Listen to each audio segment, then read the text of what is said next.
I came home from work one day, and I found my wife sitting on the floor in the guest room, and she wouldn't look up at me.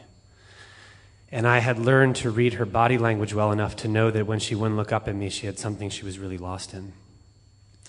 And finally, after a little while, I coaxed it out of her, what's wrong?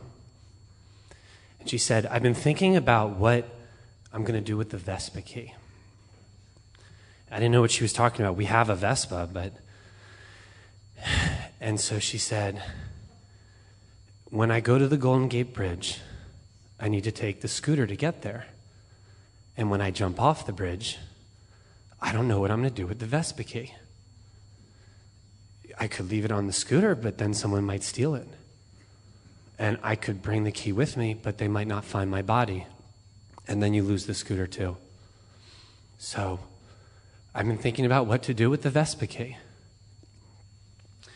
Now, I had been terrified that my wife might act on her suicidal impulses. I had hid her medication. I changed the hiding place every few days. But I didn't know exactly how I was supposed to hide the Golden Gate Bridge. I met and fell in love with my wife, Julia, when I was 18. And when you're 18, you don't think about the future very much. And when I thought about it, I thought it was going to be bright and shiny. I didn't think that someday this person that I loved so much was going to get really sick, and that she was going to experience so much pain, and that I was going to spend so much time afraid and worried about whether she would live or die. We married young, and we had these incredibly charmed lives, and everything started to change when she took on a new job. And the stress she had to the work quickly became something much bigger than just normal work stress. It first manifested itself in not being able to sleep at night.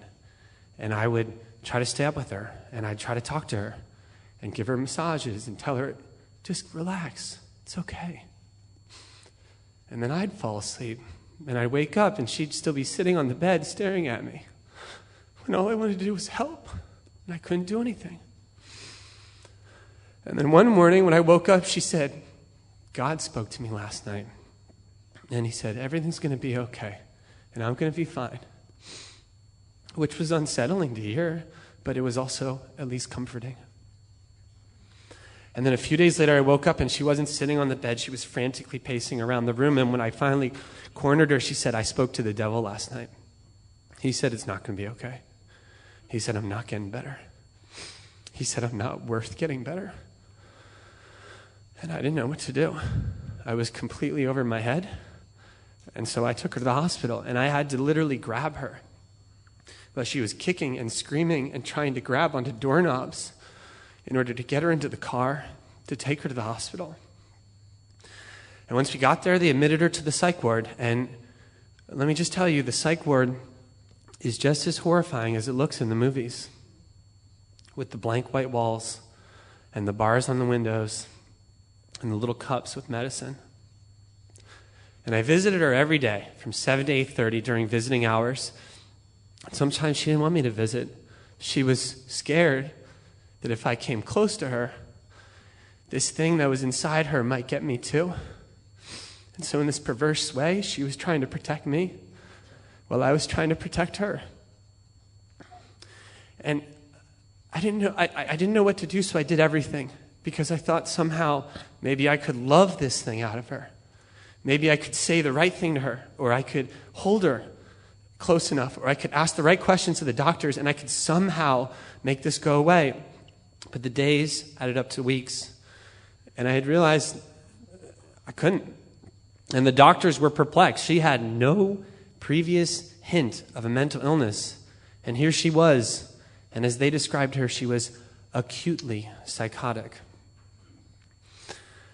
So one afternoon before the hospital visit, I went out surfing, and I didn't even really feel like surfing. I just needed to be in the ocean, and I paddled out way past the waves, and I was just kind of sitting in the middle of the open ocean, and I just sat there, and I cried for a really long time, and I asked myself, is Julia going to get better, or is this it for us? Because I didn't really sign up for this when I was 18. I don't know if I can do this.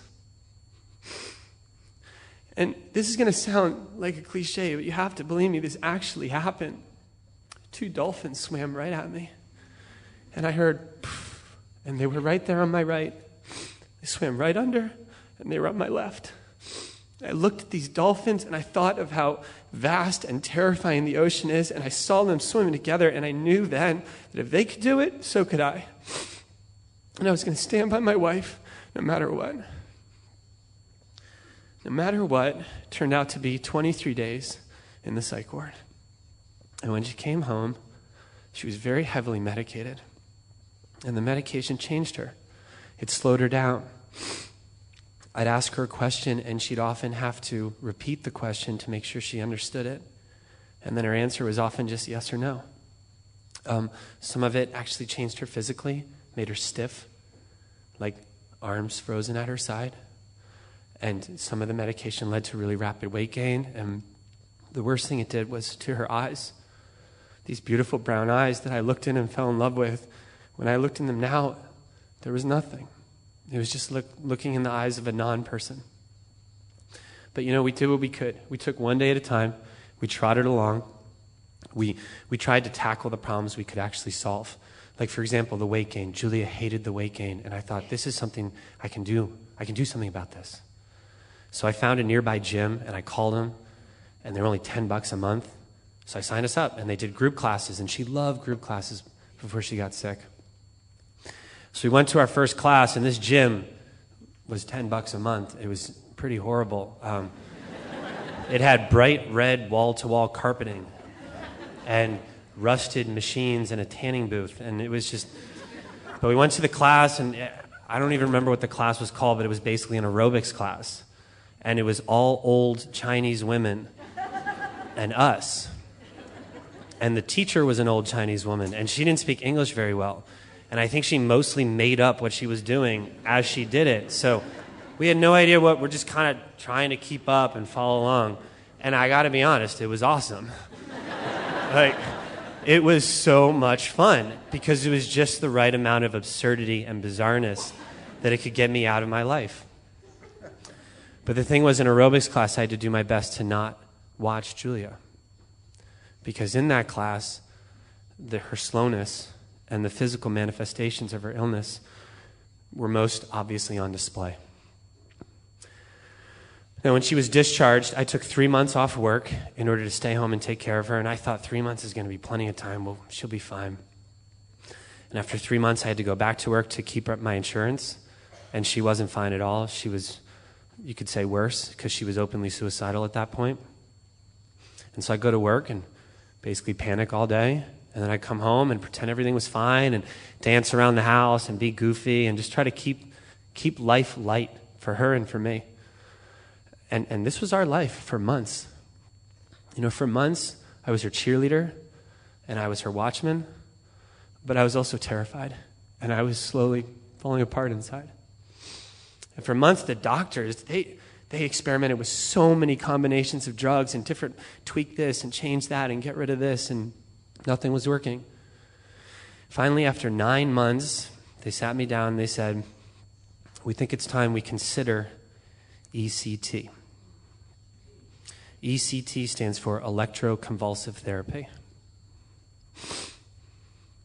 And I know that a lot has changed since the 60s and One Flew Over the Cuckoo's Nest, but when they said to me they wanted to give my wife shock treatment, that's when I knew I was at the edge, and I once again feared, is Julia ever going to get better?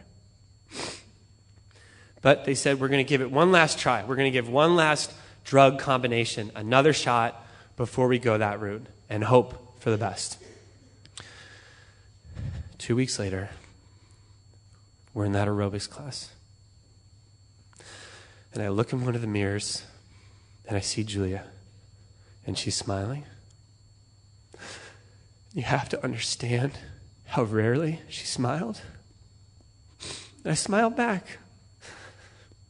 And I stopped and I watched her for a little bit. And she was less slow. She was more in control of her body. She was coming back. And I turned and I faced her and I looked in her eyes. For the first time in 9 months, I saw life again. I saw this spark of health that we all take for granted so much. And I knew she was going to make it. And I turned back to that aerobics teacher, and I kept going so hard. I thought my arms were going to fall out of their socket. I was so victorious. I met and I fell in love with my wife when I was 18. And I had no idea how demanding and scary love is, how much it asks of us. You know, I had no idea she would get sick. And she has bipolar disorder, which is a lifelong illness. It's going to always be part of her. It's going to always be part of me. You know, I didn't think about that this person is going to someday die. I mean, you don't think about that when you're a kid. And I knew that would happen, but I didn't process it. And I clearly have a preference for what that looks like. I want us to make it into old age, but ultimately, I don't have that much of a say. My wife's mental illness has added tremendous layers of sadness and uncertainty and fear into our lives. But it's also shown me that there truly is no greater reward than to love someone and to be loved in return. To lose someone into the deepest depths of depression and then find yourself at aerobics class, surrounded by old Chinese women in a room with bright red carpeting, and to look into her eyes and to see that she was going to be okay. Thank you.